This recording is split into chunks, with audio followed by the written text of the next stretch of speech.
And we're live. Oh my gosh. Imagine that. All right. Thank you, everybody, for coming on to our very first episode of Unstoppable Overcomers. And I am super excited to share the stage here with my amazing friend, Nancy Burrows. Hey, Tim. I'm just going to read a little bit about Nancy, but I'm not going to read too much because she's an amazing woman and she can tell about herself better than I can. So Nancy has more than 20 years of experience working as a speech language pathologist, focusing on the area of social cognition. I knew I was going to mess that up. Social cognition. You can say social thinking, social cognition. All those are good. Thank you. Nancy is passionate about her work, which helps individuals connect meaningfully with others and build community by strengthening communication skills and interpersonal relationships. But what Nancy is most passionate about is changing the narrative about sexual abuse. So here tonight, I would love to introduce you to my amazing friend, Nancy Burrows, who is the queen of stream, who has taken LinkedIn by storm. And we are going to get our own LinkedIn lives by July, Nancy. I swear they're going to say yes. So we'll be able to say no to us. Really that's right. We'll be streaming to LinkedIn Live as well. But without further ado, here is my amazing friend, Nancy Burrows. Thank you. What a lovely introduction. Wow. I first want to stop and say thank you to you. What an honor, and truly just it's so humbling that you have chosen to have me with you on your first show, your first live show of, in this, what I know is going to be an incredible run of shows for you, Unstoppable Overcomers. The title says it all. And so thank you, Dorothy, for having me here. And I want to quickly say hi. Thank you, Tim. And Jenny is here. And I saw Carl Sullivan was here and Gina. Thank you guys so much for joining us. Oh, yeah. My amazing friend, Gina. Yes. Hey, girl. And Carl, all the way from the UK. This man is up at 2:00 in the morning to be here with us tonight. So we thank you, Carl. Yes, thank you. Amazing. The communities around us are really amazing. So thank you to you guys. Yes. So Nancy, why don't you tell us a little bit about your story here? We'll start off with that, and so people will understand more about why you're so passionate about sexual abuse. Sure. So before I begin my story, I like to let people know that it's hard to. It's a lot to digest. It's a lot to consume. Most people have not had a conversation like the one we're about to have, and so it makes them uncomfortable, and that is okay. I have lived with this my whole life. My story is my story. I'm used to it, and I understand that how it's received is really, any way it's received is okay. I do not feel judged. I do not have any problem with people being disgusted, horrified, anxious, curious. All things I have felt myself along the way in this journey. But that being said, I was sexually abused by my grandfather until I was 16 years old. And at that time, I had this secret that I guarded my whole life, that truly felt like my life depended on keeping, ripped from me. And I was talking to someone at a program that I was doing during the summer, and they were a mandated reporter, and they did exactly what they were supposed to do. And at the time, I don't know that I had this type of appreciation and gratitude for her, but her name is Moira Kelly. I still remember her name. And we were talking, 32 years later. She came to me and said, Nancy, your parents have to know, we have to call your parents. Would you like to do it, or do you want to do it? And the big voice that had been in me my whole life, I don't know where the 5-year-old got this lioness from, but she had it, said, no, I'm going to tell them. And so without any planning or thought, just the secret is now out, and I tell my parents, and I have now unleashed it. And it truly felt like I had unleashed it on my family.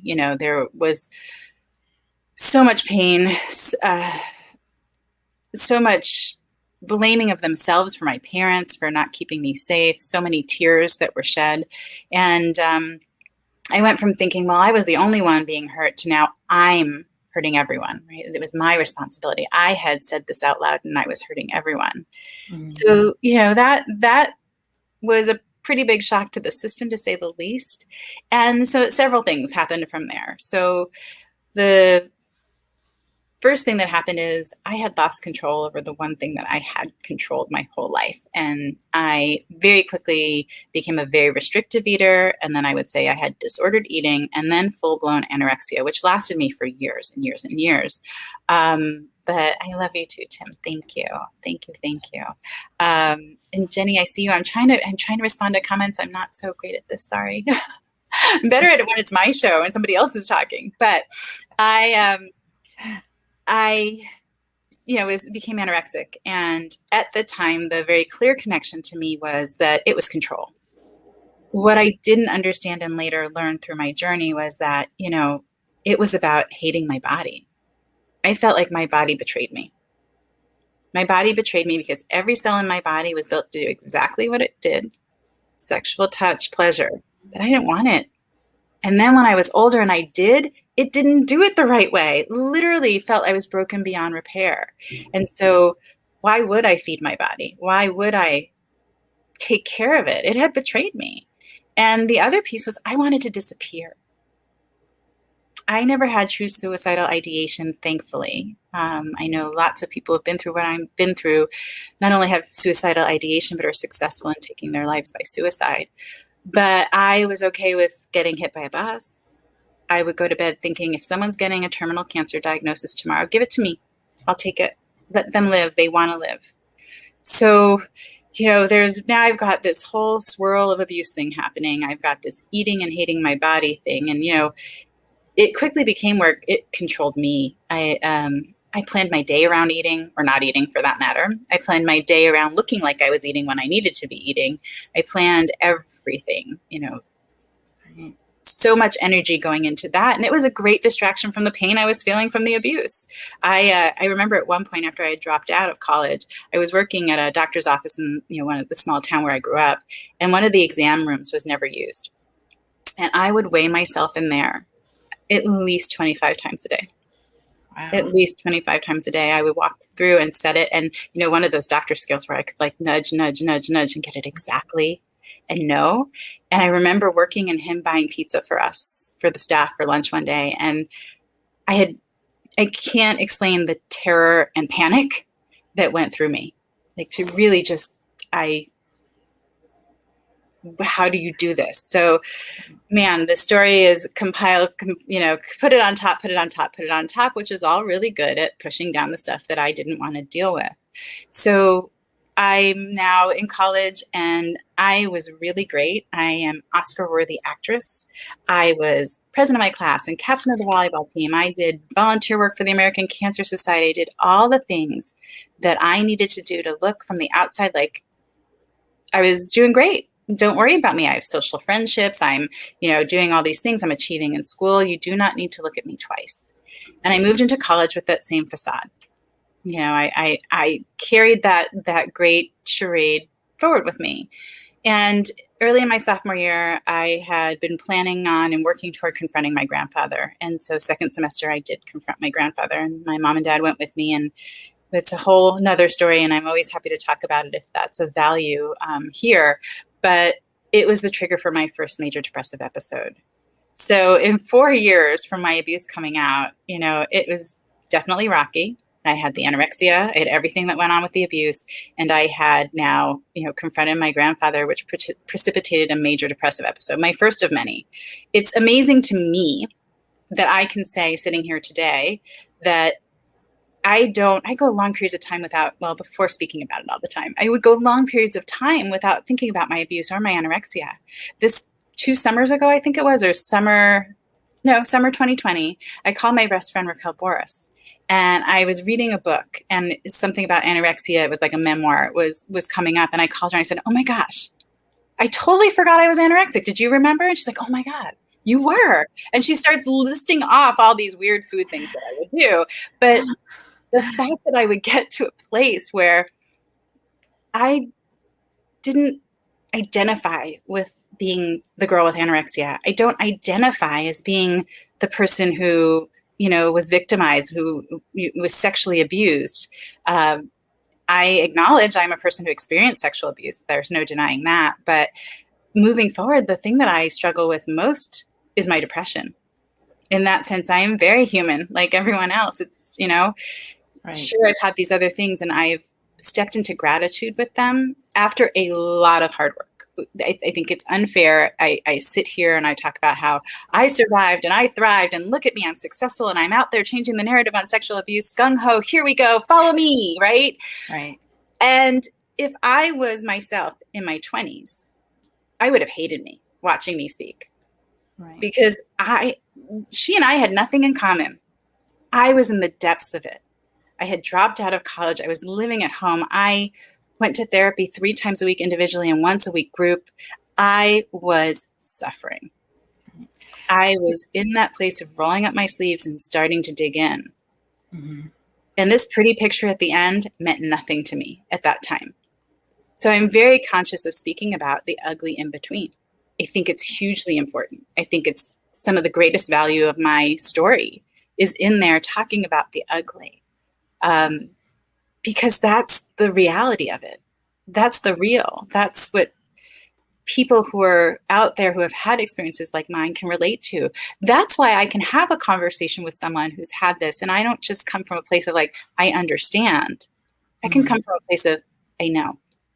Right.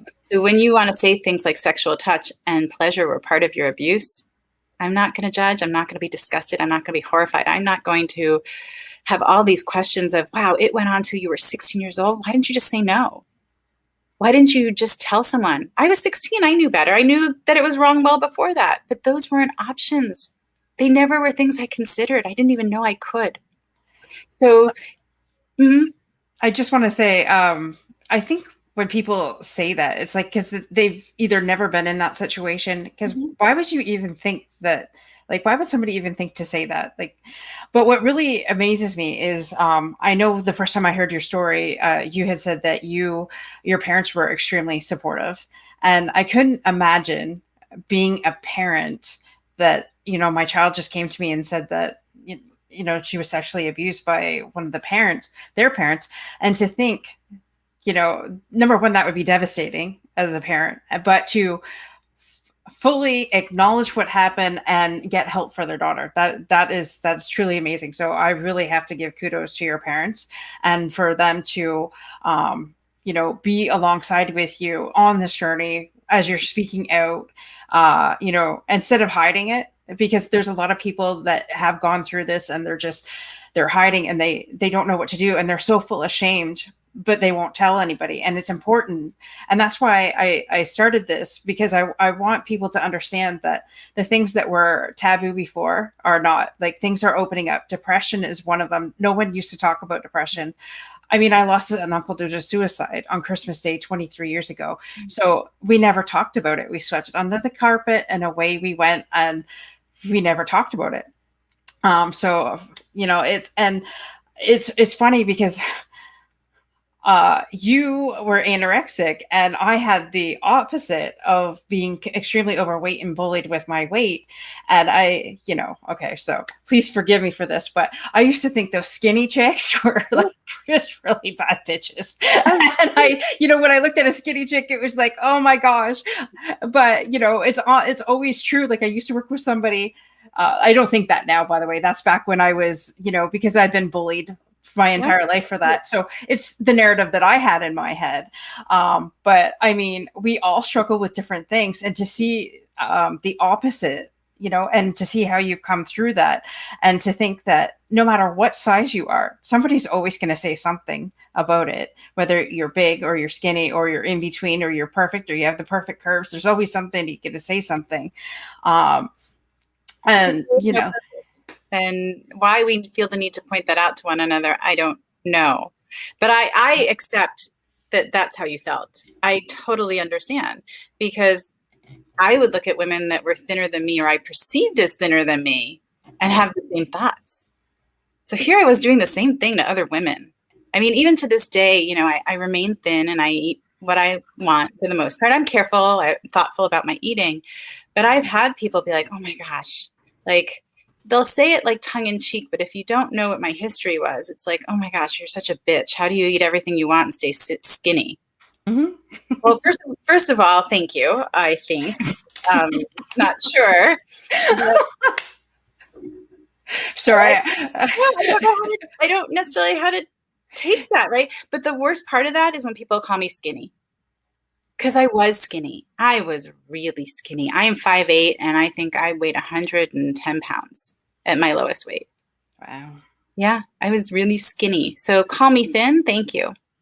Call me skinny, I'm triggered all over again, especially if you're going to tell me I'm a bitch because of it, like, but I don't think that way anymore. I know, but we represent every woman, they're pieces of us for universal. And what I've gotten to is that that's somebody else's struggle, and to have empathy for that, to have some grace for that, because that's somebody else's struggle right there. Not saying it's always easy for me to do. But being able to step into that is helpful. And we are how could we not have those thoughts as women? We are so programmed around our appearances and our body types and shapes that it's nearly impossible. That's a whole nother conversation that needs to be being had over and over and over again about, let's not praise our young people, our young women for being beautiful. Let's tell them they're smart. Let's tell them they're tenacious. Let's tell them, things that matter, things that really matter. I do want to get back to my mom and dad. Yeah. And I will do my best to not get overly snotty. I'd hand you a tissue, but I have you're in California. They're here somewhere. I also have a virtual tissue and use my sleeve if I have to. I was blessed with the perfect parents for me, because I know without them, I wouldn't be here. And exactly what you said, I was not home. I was not face to face with them. I called and said, Grandpa's been inappropriate with me. And then went on to the best way I could at that time. I didn't know how to talk about it like I do now, explain to them what had been going on. And I know on the other side of that phone, their hearts had to have in that moment shattered to a million pieces. Mm-hmm. And as parents do, they made it all about me, right? Their hurt, what they were going through, did not keep them from absolutely supporting me. And they never doubted me. They honored what I needed in the process. And sometimes it was things that made them very uncomfortable. My abuse came out in summer. My grandparents always came and stayed with us for the Jewish holidays, usually September to October, for a good chunk of time. And I was not ready for that not to happen, because if that didn't happen, in my mind there was a lot of explaining to do. What do we tell other family members that gather with us? What do we tell neighbors that gather with us? What do we tell them? Right?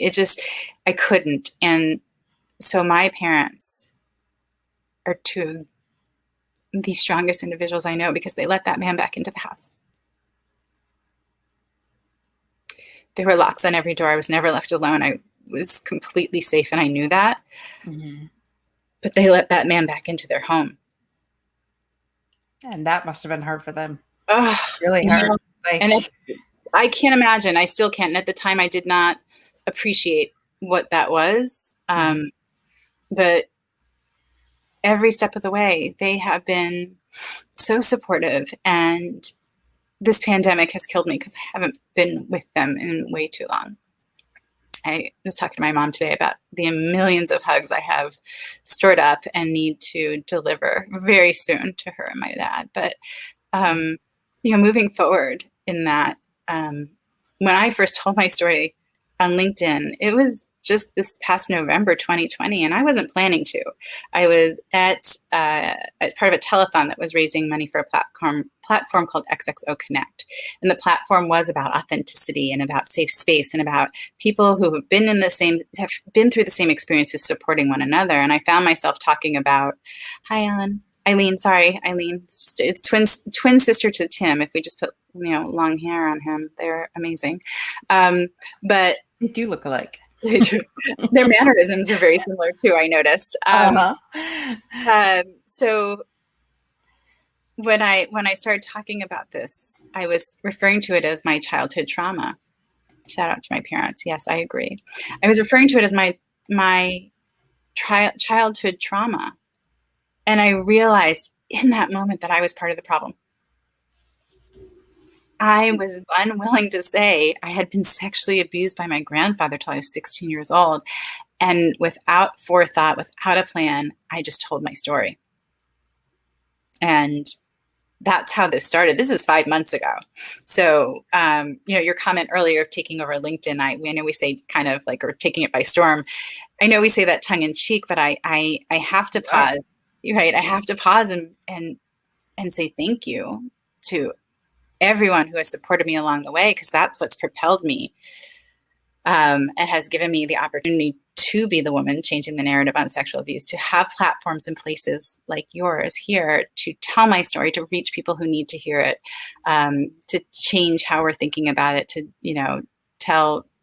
tell people it's okay to be 1,000% who they really are and authentically step into themselves fully.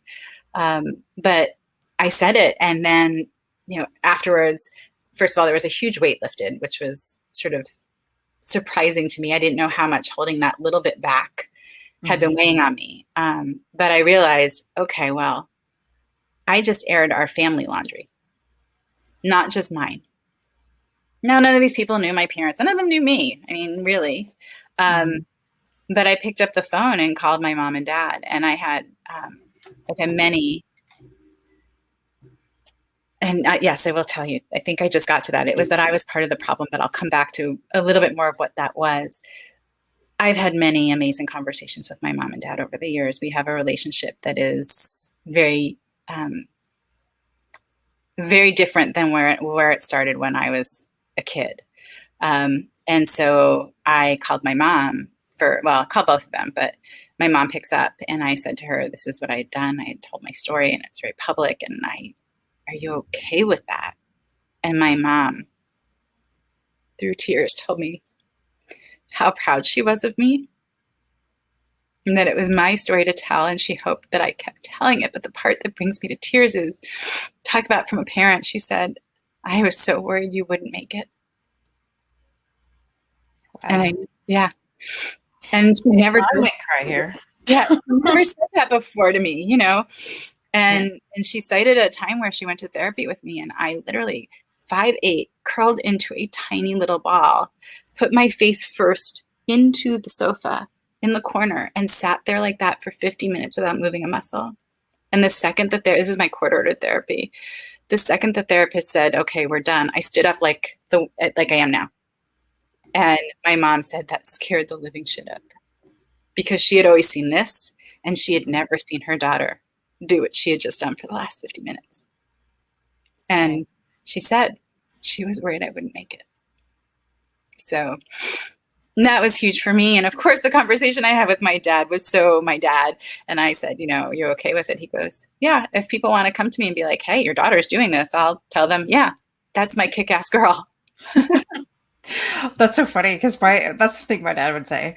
I told my parents that I was writing the book about, I wrote a book about my life story as well. And a lot has to do with their being unhealthy and, chronically ill and dealing with things like being bullied and low self-esteem. And I didn't even tell my parents when I was in the abusive relationship about what I went through, until after. And because we want to protect our parents, right? We don't want them to have that. That's, to me, that's what I've always done is try to protect them. So I didn't even let them read the story before I published it and it went public. So I gave my parents a copy of the book, and my mom so I was like on pins and needles. I'm like, well, what do you think? But it's kind of too late because it's out to the world right now. And she's like, and she surprised the hell out of me. And she said, well, that's your side of the story, And I'm like, you're not mad? She goes, no. And I was like, wow, because I shared the deep moments after her heart surgery and just being so terrified that she wouldn't wake up. and, sharing the different things. But it's amazing because my dad's like, that's my girl. And my mom just like, keep on going. And they're both proud, but you don't know how they're going to respond, right? Because, and talking about my uncle's death, like, I can say it like it's almost nothing right now, but I mean, for years it was devastating. But people don't talk about it. And that's why we're out here talking about this stuff, because people need to know that they're not alone. And for me, I don't know about you, but for me, going through those moments, like moments of depression, like you said, especially when I was going through the abusive relationships, and I felt so alone. And there were many times I'm like, how can I just end it? If I run into a tree hard enough, then we'll be out of here, and I don't have to put up with this anymore. But there was always something stopping me, because I knew that my life was meant for more than that. And just really filtering in on that. And I think that's why we're here, sharing our stories, telling our truths. It resonates so deeply with me, Dorothy, because again, it's that there's always a sense to me that my story was bigger than me, right? Because otherwise, why did that 5-year-old fight so hard to make it to 6 when she knew nothing was going to change, to make it to 7 when she knew nothing was going to change, right? There was just always this drive inside of me because it was bigger than me. And why do I tell my story? Because I can, and it makes a difference. There are a lot of men and women, again, things I want to point out. This is across cultures, continents, communities. Gender does not save you from this type of trauma. Men and women experience sexual abuse and sexual trauma. But there are a lot of people who experience what I have experienced and don't make it. Yeah. And maybe they survive, but they are just doing that. And so because it doesn't feel scary to me to tell my story. It doesn't feel brave, which sounds arrogant in a way, but it doesn't. It feels exactly like what I'm supposed to be doing. It propels me forward. It energizes me in a way that nothing else ever has. Exactly. Yeah. So that resonates so deeply with me that it's a bigger purpose, and we need to be out here talking, because yes, somebody is out there that heard me speak and say the thing about sexual pleasure and exhaled, because that's a terrifying thing. Yeah. When you're a kid, or when you get to the age as an adult and you haven't told anyone, because that's part of your story. And it's so shameful and so painful. And we're so not talking about that. How would you know that anyone else had the same experience? Yeah. How would you know that you could say that to a group of people who've had the experience, and we'd all go, yeah. Exactly. And that, sorry, go ahead. I didn't mean to cut you off. No, that's okay. So are there different types of coaching and stuff that you do now to help other women or men that have been sexually abused? Because I mean, I know we're out here talking about it, but is there different programs that you offer people for that as well? I do. I'm not a therapist, so I'm very careful to say, like, a mental health professional is always a part of the picture in the healing process in one way or another. People don't necessarily always need therapy, but I think it's important to me that someone has someone they can reach out to, right? Because I don't have that skill set. So yes, I do what I lovingly refer to as mastery coaching. And it's not just for people who've been through abuse, because a lot of it is using the light work I do and the energy to get that flowing and not stagnant anymore, to allow that to be, to go back and sort of process what was for our younger selves, and not use our adult self to judge that small being and think that person should have known better, when it took me, 30 some odd years to gain the skills I have now. And so in the coaching that I do, there's, a lot of helping people be present. And one of the things that I think I do differently than not maybe other coaches, but then we're sort of universally taught, oh, you feel angry, so take a few breaths, like calm down. No, I don't want you to take a few breaths and calm down. I want you to stay in the anger. I want you to process this anger. I want you to process this fear. I don't want this to be something that you're out running forever. Let's sit with it. Let's have a conversation with it. What is this about?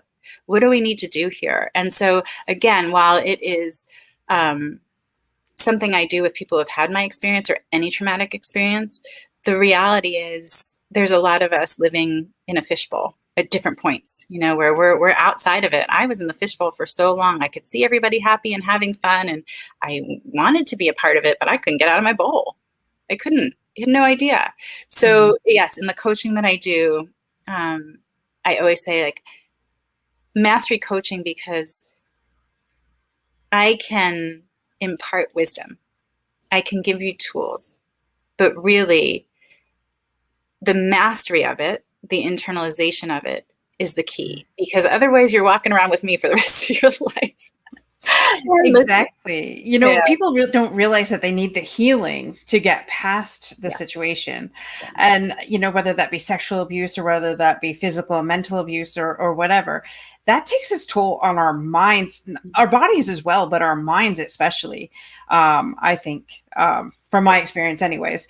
But I mean, and people bury their emotions so deep. It's like they just try to function instead of, having the life. But so what would you think what would your biggest tip, first of all, be, if somebody came to you that had just been sexually abused? What would be the first thing that you would tell them to do? Well, the first thing I would say to them is how proud I was of them for, having their voice and honoring their body and honoring how they felt, and being able to say the words is huge, and remind them that they are right in that moment. By doing that, how much they've achieved already, how brave they are, their strength, their ability to take care of themselves. Because I think that's really important for people to hear right away. And I know for me, I was always worried that in the early days when I would tell, people would know me and then find out that I'd been abused and it had gone on for 16 years or however long it had gone on, 11, I guess, and be disgusted and completely change how they looked at me or thought about me. So I think receiving, and I think as this is part of changing the narrative, and my call to action is, as non-offending adults, it's our responsibility to create that space so that someone could come talk to us. Exactly. Because why would you come talk to someone without knowing that that's a possibility, a reality? When people talk about, someone having taken their life by suicide, there's always the, oh my gosh, so heartbreaking. I feel for her. And inevitably, if you overhear a conversation about sexual abuse, it would have been like, oh my gosh, if that was me, I would die. If that was my daughter, I would kill myself. Well, why would I? Why would someone in that position say anything? So it is upon us, and we are all capable to create this space, a safe space, a non-judgmental space, a non-fix-it space, and just be, walk alongside. Don't take over, just be. And then we would have to look at, take stock of what is. What we all take on trauma differently. There are some pretty universal behaviors and thinking patterns that come out of that. So let's start there. And to me, everybody's different in how they have to tell their story or want to tell their story or may not want to tell it at all. But I always encourage people toward being honest, being real, being true, and not hiding yourself from the world. Not before you're ready, but that being your ultimate goal. Because living with secrets, you said it, it's heavy. It's exhausting. It's a life of going through the motions day after day and wondering why you are, because you're not getting anything out of it. There's no pleasure, right? Because you don't get to just lock away all the yuck. No. It all goes. And you can't just erase the past. It happened. It happened. So, and whether we want to or not, we have to deal with it at some point, because if not, it would be, devastating you'd be a shell of yourself for the rest of your life if you didn't. I mean, I could still be out trying to outrun it today.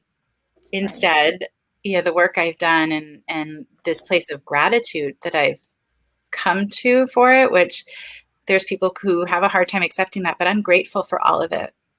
It has taught me so many powerful lessons. It has allowed me to be here speaking about it. It has allowed me to reach people in a way that I never would have been able to before and be a catalyst for change. So I got grateful, and I learned to, instead of outrunning it, invite it to walk alongside of me, because there are some really valuable pieces of my journey that I want to bring along with me. Right. So I'm not looking to forget my past, but what has happened is in my history book, my personal history book, I can turn that page without the pain I used to feel. Right. I can turn that page and look at it objectively and with gratitude. Thank you, Tim. Thank you. And, for everyone who is commenting and encouraging and supporting, the reason I tell my story, the reason I can tell my story is the space that you all create.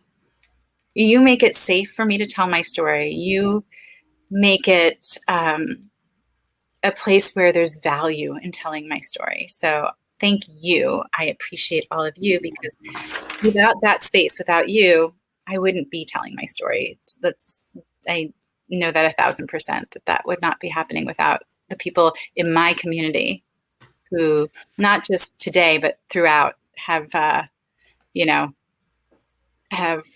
shared the journey with me and been there for me, and championed for me and held me up when I couldn't hold myself up, and cheered with me when there was time to celebrate, and all of that great things. And invited to walk alongside you. Yeah, I had to.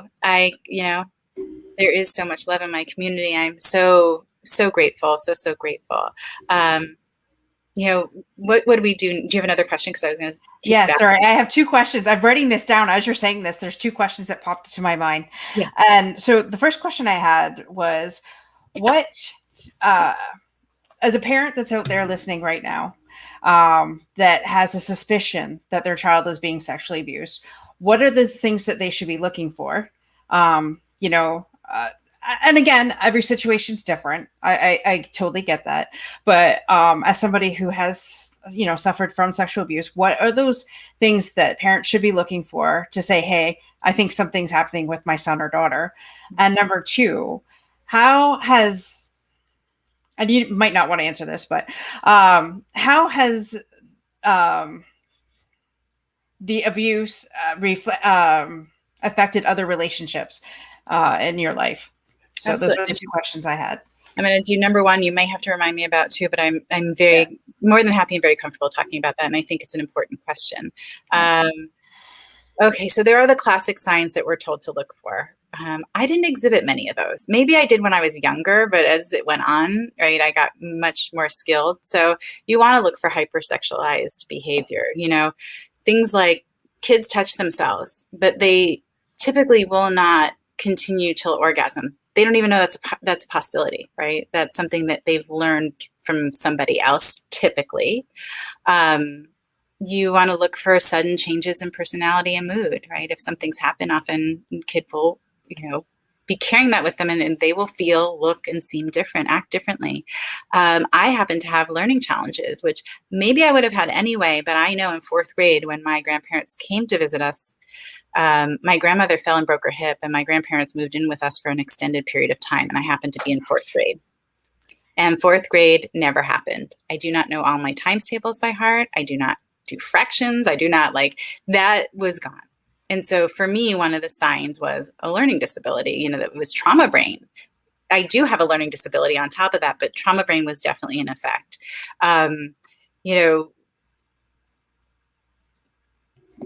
There are a lot of other things to look for in terms of, okay, so we have changes in personality, sexualized behavior, and maybe it's not masturbating. Maybe it's that kids will walk up to each other and pretend to get up behind them and hump them. I'm going to use that word, where you're seeing that somewhere.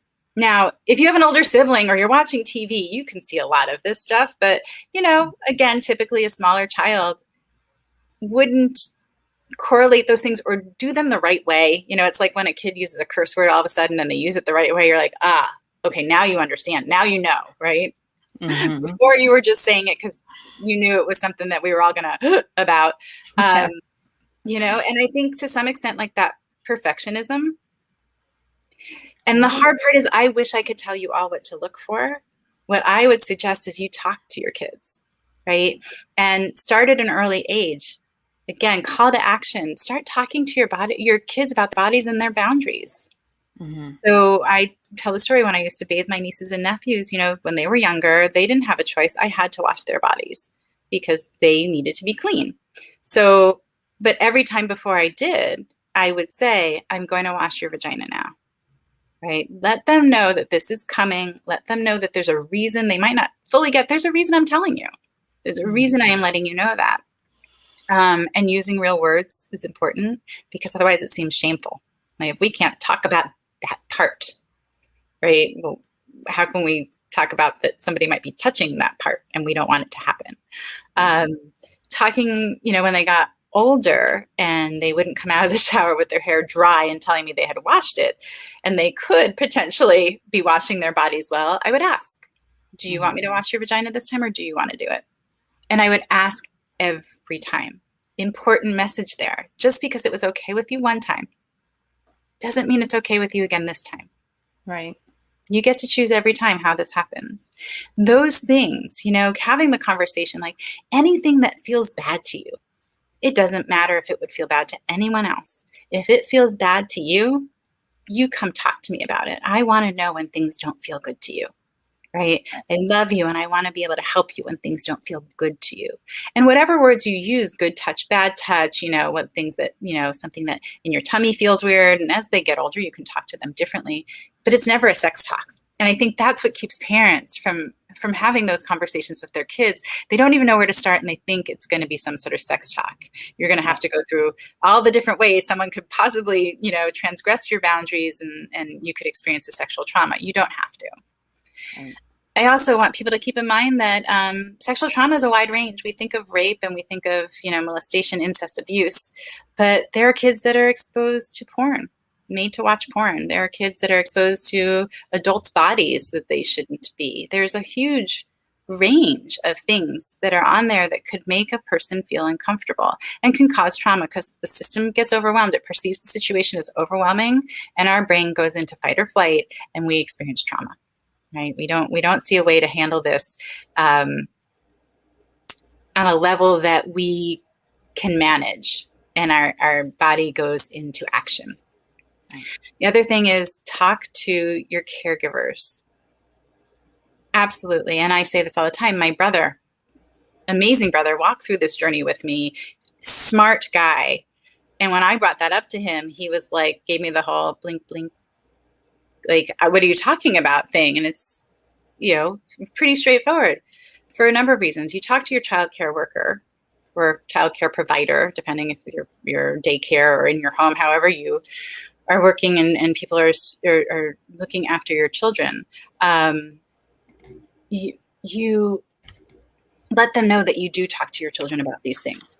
Again, in the words that you would use, you let them know that you do talk about it and you set an expectation. You set an expectation that if our children were to come to you and share something like this, we expect you to calmly receive it, lovingly receive it, thank them for sharing it with you, and let them know that as soon as mommy and daddy get home, we are going to talk about this because we all want to make sure that you're okay and that we take care of you. So there you've got, first thing is now there's an expectation, but you've also set a very important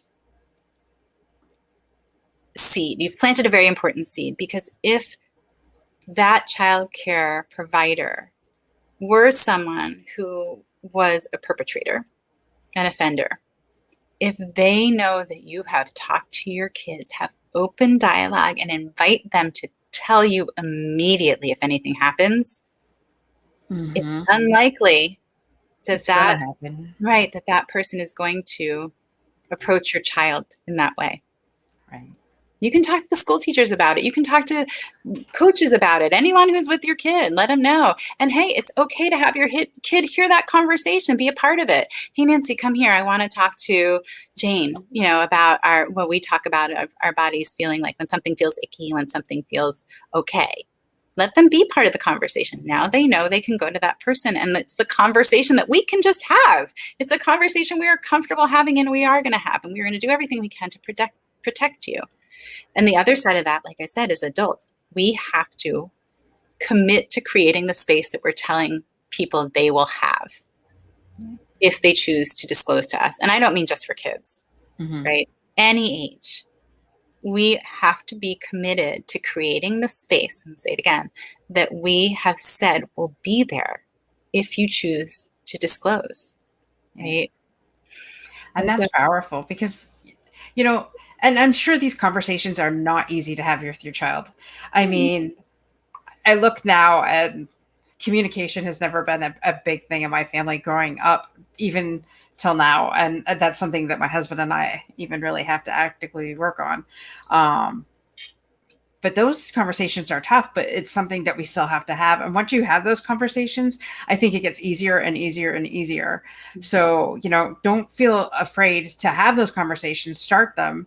And then that way your kid knows, number one, they're safe and it's a safe place and mommy and daddy's not going to judge you. And, you know, and that's what it's all about, keeping your child safe and having that safe environment. And I think some people don't have the conversation because if you haven't had the experience, haven't talked to someone who's had the experience, don't hear it on the news, it may not be something you think about as being relevant to your world, to your children, but it is. You don't think you know somebody, but you do. Yeah. Statistically, you do know somebody who has experienced sexual trauma, sexual abuse, sexual assault. And it is an uncomfortable conversation. And if you think that's an uncomfortable conversation, I'm going to bring back to everyone's mind my mom and dad when they had to hear it from me at 16 years old. That was far less comfortable than it would have been speaking to me when I was younger. And again, I'm 48. No one talked about it then. We don't talk about it now, but we can change that. And know that you do not have to have a polished presentation when you talk to your kids. You can fumble through it. And just start. Just start and be like, wow, this is harder for mommy than I thought it was going to be, because I think about someone trying to hurt you and that really upsets me. Yeah. Right. And it upsets me because I want to take care of you. I would never be mad at you. Right. Again, I wouldn't be blaming you. And that's another piece of my call to action. And I just want to I know we have more, but I'm going to put it out there now. Mm-hmm. If you're seeing me talk about this today and hear Dorothy and I talk about how things need to not be taboo anymore, my call to action to you is go talk to someone about it. Go tell someone you saw this amazing show, Unstoppable Overcomers, and Dorothy O'Dell had interviewed and asked these amazing questions to this woman, Nancy Barrows. And she started talking about sexual abuse and her experience in such an open and honest way that it made me uncomfortable. Have that conversation. And then your call to action is to ask that person that you just had the conversation with to have a conversation with someone else. And then I realized you had a second question. So let me answer the second one. I'm sorry. Well, you're saying that. And the only reason why I laughed is, okay, I'm sorry. I'm Canadian. And most of my listening viewers right now are American. And they can't get over the fact of that how I say about. There you go, Tim. About.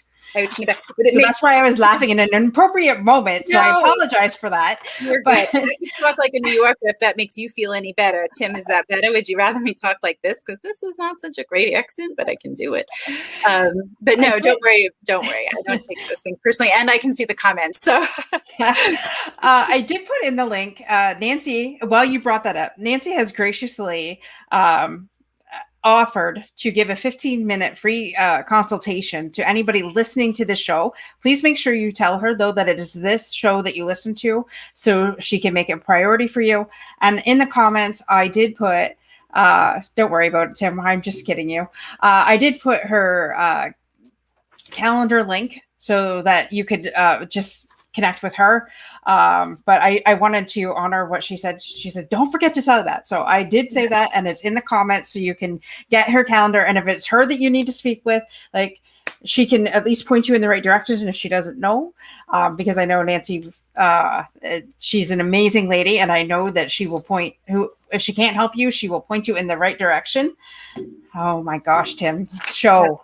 There you go. I got to quit looking at his comments. Anyways, so the last question I had for you, or the next question, I know I'm trying to make this an hour for everybody's time. But the question I had was, how being sexually abused so young, how has that affected your adult relationships? Well, right now, today, I can tell you that I have a healthy relationship with sex. And that is something I'm very proud to say. I have a healthy relationship with sex. I have a healthy relationship with food. These are things that I never thought would happen when I was younger. It did. You know, pointing. Was I pointing? Oh, no, me. I'm the pointer. Okay, I was like, it definitely impacted my relationships. It made me someone who didn't trust very much. It made me a person who pretended like I want. This is not entirely true. I desired that sexual connection with someone. I wanted that relationship. I wanted sexual connection. And I wanted that deep, intimate, emotional connection. I couldn't create both. So I spent a lot of my younger years either being sexually intimate with someone that I had zero emotional connection with, or struggling because I couldn't create sexual intimacy with someone who I was emotionally close with. And that was really, really hard for me. I had information from being younger of how it looks and sounds when a woman is having a good time that I could draw upon. I could fake that, but it wasn't doing me any good. It wasn't doing my partner any good. I certainly picked people who there was little risk of it being a long-term something for many years. And most pointedly, and I will say that my ex-husband is not a bad man in any way, shape, or form. He deserved to be loved in a way that I could not love him. But I was married for 16 years. I've been divorced for 5. So as few years ago as 5 years ago, it was pointed out to me by a therapist that I had emotionally recreated my abuse relationship. And at first, when she said that, I was like, absolutely not. And she ticked off one by one all the things. You lost your voice. Mm-hmm. Your needs don't matter. You're living on breadcrumbs. Your goal is to keep him happy. And this was nothing he demanded from me. It was a slow over time dance that we fell into. And because it was familiar to me, I didn't even notice. I just started doing it. I didn't notice till I was so far down the path. And so she's going through the things one by one. And I just looked at her and said, fuck, I recreated my abuse relationship. And for a moment in time, maybe more than just a moment, I was so angry at myself. Nancy, you've done all this work. How did you let this happen? How could you let this happen? Well, the reality is I'm human. Yeah. And if I saw it happening, I wouldn't have allowed it to happen. I didn't see it happening. And this is what happens in abusive relationships every day all over the world. It starts out small and subtle. And before you know it, you're so far down the path that it doesn't even look like that anymore to you, that it's abusive or, somehow recreating an old pattern that's very unhealthy. And so I am a big proponent of mental wellness is not something that you get there and someone gives you a plaque or certificate and you hang it on your wall in your office and you are now mentally well for the rest of your life. That's unrealistic. We set people up for failure. I'm not happy every day of my life. I cannot choose to be happy. That is one of the things that drives me crazy when people say choose to be happy. If I could choose to be happy, there would have been a lot more days that I actually showered during major depressive episodes and ate and talked to people. But I can choose to be grateful and I can choose to focus on the positive. In my non-romantic relationships, I didn't get too close to people because how close can you get to people when you're not real? Right. I didn't start developing deep, lifelong friendships until I was in college. And I started sharing my story with people that I wanted to have closer relationships with as friends. Right. I just jumped all over the place, but I wanted to make sure I answered that question. So I don't remember where I came from or where I'm going, but it definitely impacted my relationships.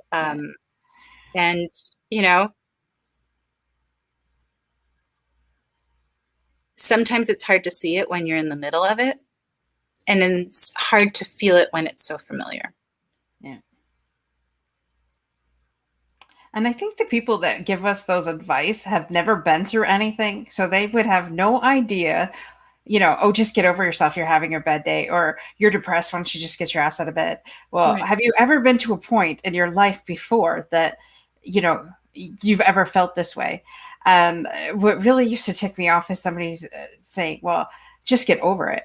How the hell do you get over it so quickly? Like you can't get over something that has happened like that, or an abusive relationship, whether it be sexual, mental, verbal, whatever.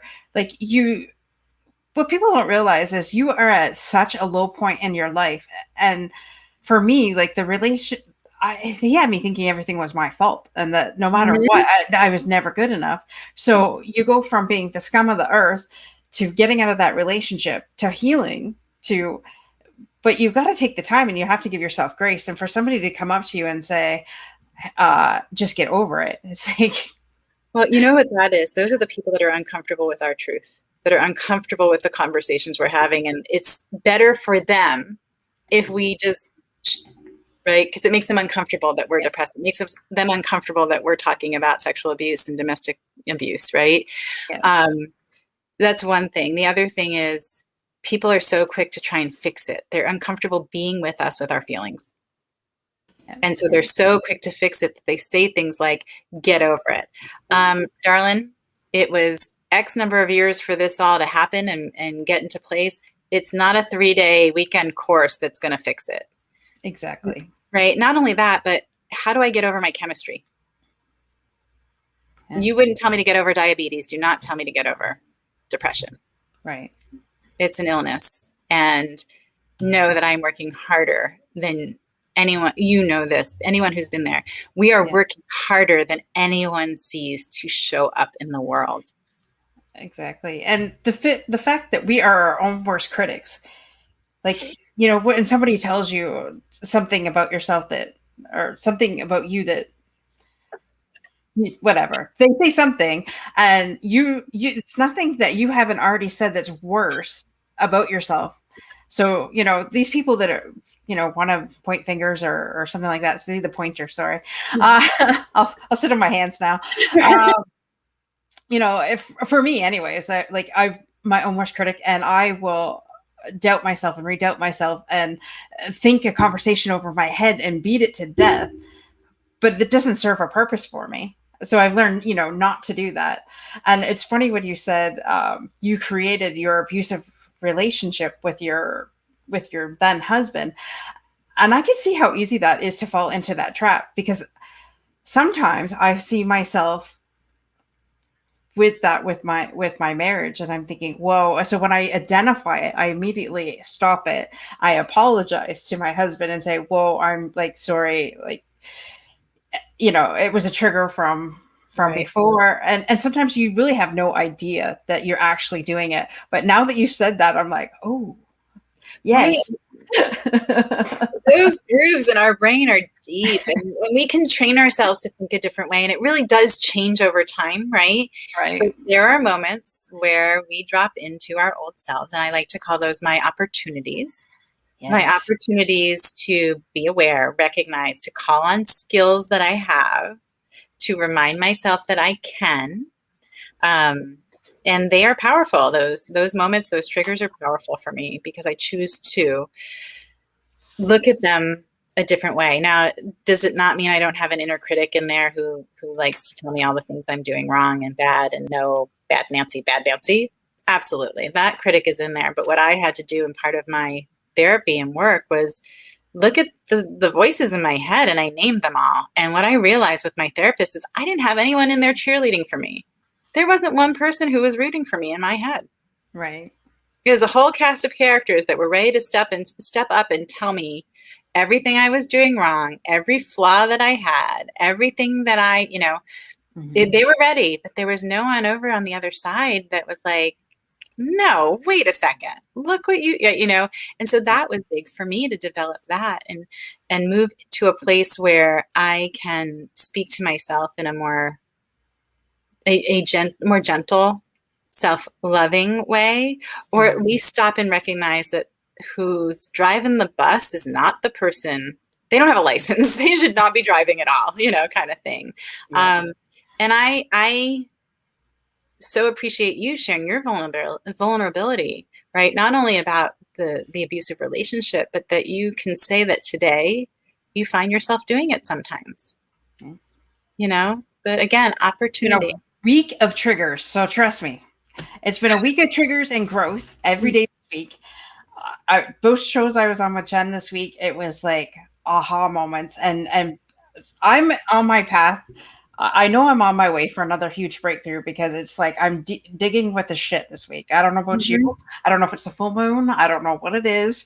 I'm sure I'm not the only one that's had it. And as an empath, I can feel everybody else's energy, and I'm tired. Yeah, I'm tired, and it's funny because I feel everyone's energy as an empath. And I ask the people in my life that I love, like, hey, what's going on? Are you okay? I actually just had this conversation with someone this morning. No, I'm fine. I'm just tired. Bullshit. And I'm tired of feeling this for you. So can we talk about this? Like, I'm in this with you. I know you're not okay. And you can say you're fine, and that doesn't keep the secret. So I'm that empath that's a little annoying because, like, I need to get some sleep, so we need to talk. You're keeping me up at night. Oh, Miss Gina's had a crazy week as well. I've heard some of her stories, and yes, her company's retraining everything, and new computers, new IT, new everything, new training, and I feel for you, Miss Gina. Well, Gina, make sure that voice in your head isn't telling you things that aren't true about, why you can't do it, or how you are, whatever your word is. I like to put STOOPID in mine because I don't like to say the word stupid, but I will be like, oh gosh, you're so stupid. Why can't you figure this out? Untrue. It's a change. It's a change and an adjustment, and we're learning. Wine is fantastic. Girl, we have a date Sunday night. So. Cheers to that. And I will say, people do use alcohol to escape, and that's not what we are talking about here, right? We are talking about a friendly glass of wine. But, I use the being busy all the time thing to not have to deal with my stuff. Yeah. So when I start being busy all the time, I have to really be like, okay, why is this? Oh my gosh, Gina, can I tell you, I am planning a show, series. I don't know exactly what it's going to be, book. It's got all the potential, that is actually entitled The Lies We Are Told. Oh, I was thinking The Lies We Tell Ourselves. Well, it's in there that we tell ourselves. We're told them, and then we tell ourselves those lies over and over again, right? It's the simple one of, like, choose to be happy. Like, and what is happy? And is my goal happy? My goal isn't happy. My goal is actually content. And content doesn't mean I stop striving and stop being ambitious and stop getting my voice out there and never shut up again. Content means if this is where I'm at, I know this is exactly where I'm meant to be at. And that's not happy every day. Some days it's just having a day. Right. Yeah. Well, we're speaking of shows, and I know we're almost out of time here, but I want to give a shout out. Okay, so Nancy's on a lot of different shows, but I'm going to let you know which one she's on. Sunday night, she is on with Mike Perano on the Connected Human Connections, which airs Sunday night at 5 p.m. Pacific time on multiple platforms, LinkedIn Live being one of them, and Facebook on another. Those two I know, and his YouTube channel too, isn't it? So it's my Facebook and my YouTube and my LinkedIn, because I don't have LinkedIn Live yet. No, you're fine. Connected Human Conversations is a lot more like what we've done today, and very much encouraging our audience, quote unquote, family, my family, to participate with us. Nancy is everywhere. Yes, Nancy is everywhere, but that's why we love Nancy. She's also on the Islands of the Misfit Toy Show. Oh my gosh, people, if you have got, that is my Thursday night. Okay, so wine might not fix everything, Nancy, but every Thursday night I have a glass of wine or a light cooler, and I sit and watch you guys every Thursday night. And so that airs Thursday night at 5:30 Pacific time across multiple platforms as well. Also, I know you're on the show with Brian Schulman, the crazy wackout one, the Saturday morning Voice Your Vibe. Yeah, so I'm doing 2 shows with Brian now. I'm not doing them; they're his shows. But yes, I have become a fixture, we'll say, for 4 hours on Saturdays, and it is a wacky, crazy, feel good, positive vibe. Come Literally dance with us. Right. And that is We're Saturday. social distancing on the Tim dance. Dancing. We might do the Tim, a whole thing. And that's the dream team. Let's talk about that. Brian, Tim, and I, we affectionately refer to ourselves as the dream team, and it's because we so enjoy working together, and we work so well together. And so Saturdays, that's from 9 a.m. Pacific Standard Time to 1 p.m. Pacific Standard Time. And then Wednesdays, I have also made myself a resident over there. He's got his What's Good Wednesdays, and that's Pacific Time, 11 a.m. And those are such good balance for me. Oh yeah, you got a great screenshot of us sharing a brain. Can you put it in comments? I don't know if you can. We all share the same brain, and somehow between the three of us, we're still short somehow. But these are great balances for me, because the conversations that I'm having are intense, and I can find levity in them, but the reality is they're intense. They're a lot to digest, and they're big, big topics. And then I can come Wednesday and Saturday, and I get to be the goofball that I am, right? I can be serious, but I spend a lot more time up here. I danced like a maniac for 20 minutes on screen last night at International Dance Day, and I'm sure there's video of that will come back to I won't say haunt me, because I will welcome it, but we had quite a extended dance. What would you call it, Tim? I don't know, dance party toward the end of the show. But those are the places where, again, I get energized from knowing that I'm helping people in all of these places, but the positive vibes that I get back, that energy that you get back, and I know that is being received by others, that's pretty powerful stuff. So yes, come Wednesday, Island of Misfit Toys, with or without your glass of wine. Amazing humans, great conversations, usually some things to laugh about, I will say. We have a lot of humility about who we are. We know ourselves pretty well, and we call each other out. Sundays, connected human conversations. Again, really important things we're talking about, things that I hope are relatable to people, especially in this last year and a half. We've all been going through quite a bit, and we are experiencing some universal things together. And so it's a place to gather and really support one another from that place of community. And then shout out Saturday and What's Good Wednesday. I have screenshots. Yes, you do. Okay, good. That's awesome.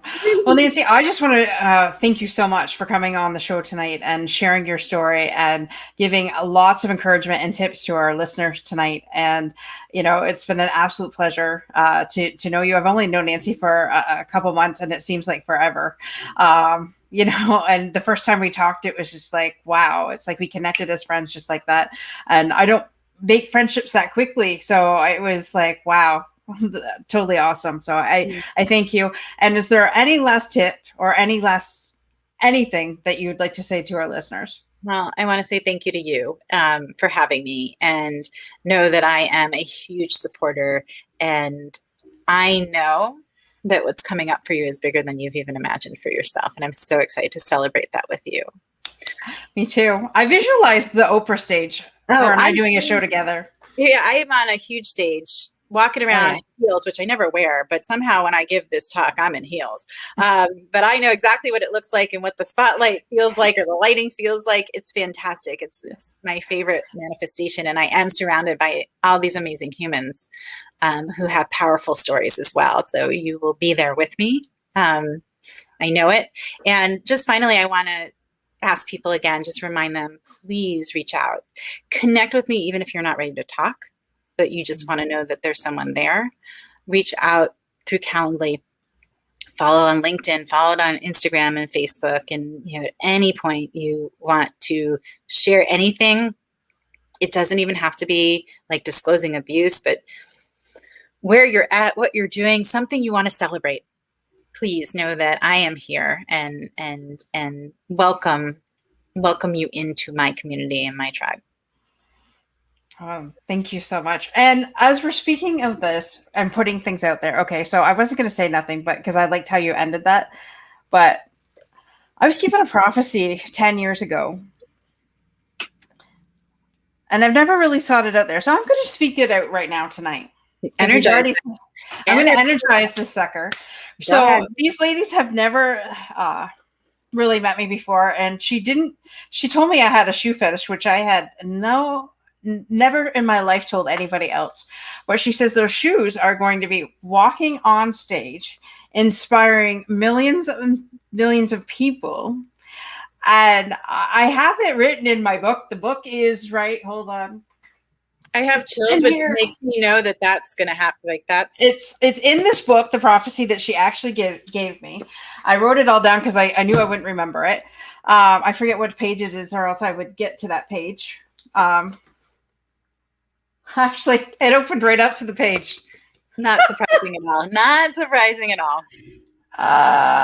Should I do? I don't know if I should say this all out loud. But if you are wanting to, say it. Don't stop yourself because of time or what's going on with everybody else. If you want to, share it.